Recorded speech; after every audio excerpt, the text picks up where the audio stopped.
그래서 대부분 다 자수성가하거나 한 사람들이 성공하고 난 다음에 몰락하는 경우를 보게 되면은 신시황하고 많이 닮아 있습니다. 왜? 이 컴플렉스가 자기 자신의 성공을 과시하기 위한 과대망상으로 작용을 합니다. 과시욕으로 작용을 합니다.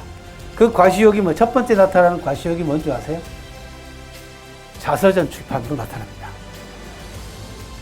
자서전 내가지고 성공하는 기업가들 거의 없습니다. 그리고 좋은 평가 받는 사람은 없습니다. 두 번째 뭘로 나타나는 줄 아세요? 명함 숫자가 늘어납니다. 온갖 단체에 전부 다 장을 맡아가지고 명함이 막 이만큼씩 열 몇 개씩 됩니다. 이게 몰락의 징조입니다. 똑같습니다. 진시황은 천하를 통일하고 난 40 이후에 자기 과시욕 때문에 아방궁부터 시작해가지고 도로구축 이 모든 것들이 정책하고 연결은 돼 있지만은 내가 천하를 통일했다라고 하는 이 자신감이 팽배하다 보니까 과대망상적으로 가게 되고 동시대에 어떤 인물들과 함께 살았느냐 또 나아가서는 어떤 인물들과 교류했느냐 굉장히 중요합니다. 그 사람의 일생에 있어서. 근데 법렬하는 사람들과 교류했던 인물들이 당대에 내노라는 인물들입니다. 아까 말씀드린 대로 리더로서는 구천 부차, 그 다음에 자기를 알아준 문종이라고 하는 행정 전문 정치가, 그 다음에 당대 최고의 군사가이자 정치가였던 강직한 오자서, 그죠? 그리고 중국의 병법, 병가의 바이블이라고 하는 손자병법을 남긴 이 사람은 이제 병성이라고 합니다. 병가의 성인이라고 하는 별명을 듣고 있는 손무.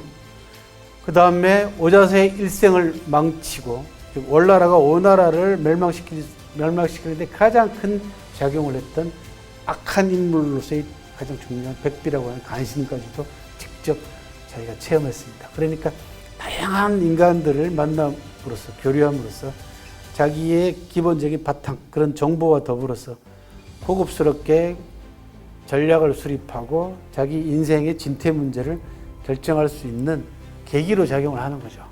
그게 정보와 사람하고의 관계가 되겠죠.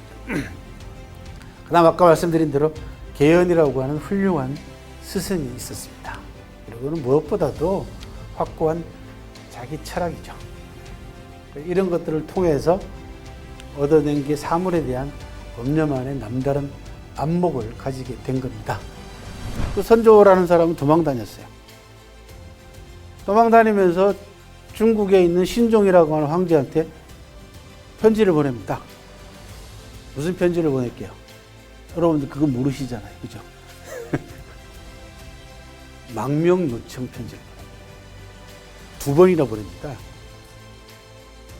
이거 안 가르친다고요. 그리고 전쟁이 끝난 다음에 선조가 제일 먼저 한 일이 뭔지 아세요? 의병장들을 숙청하는 일이었어요.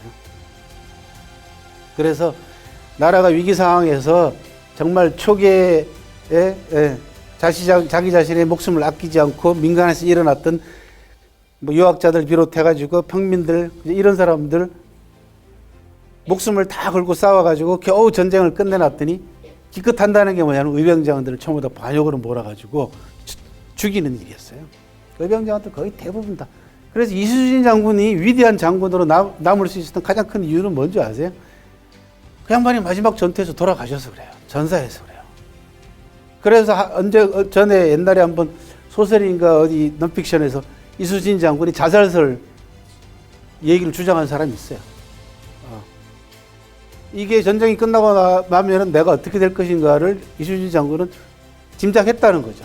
예견했다는 거죠. 이수진 장군 잘 아시다시피 백의종군하고 뭐 곤장 두들겨 맞고 전부 다 관직 박탈당했다가 다시 백의종군 해가지고 전쟁에 참여했던 그런 분이잖아요.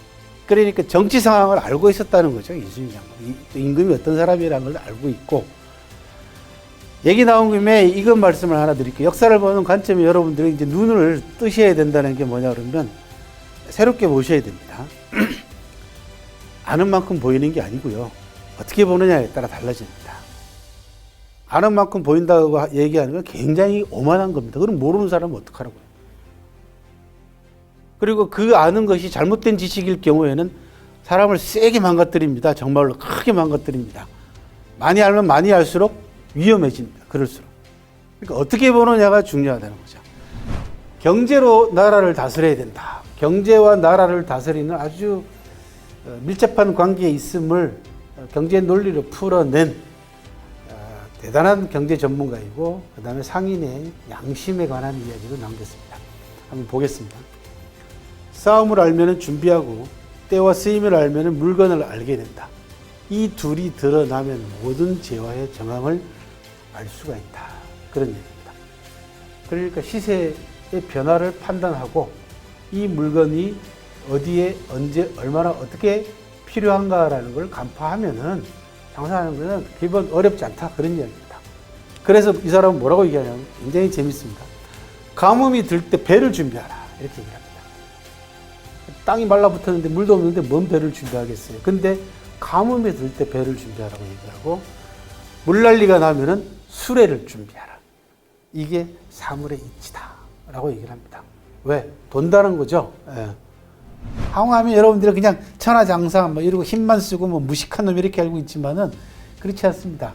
우희라고 하는 사랑하는 여인을 꼬박꼬박 자기 전쟁터에 빠지지 않고 데리고 다녔고 제일 마지막 순간에도 이 애인하고 술잔을 나누고 노래를 부릅니다.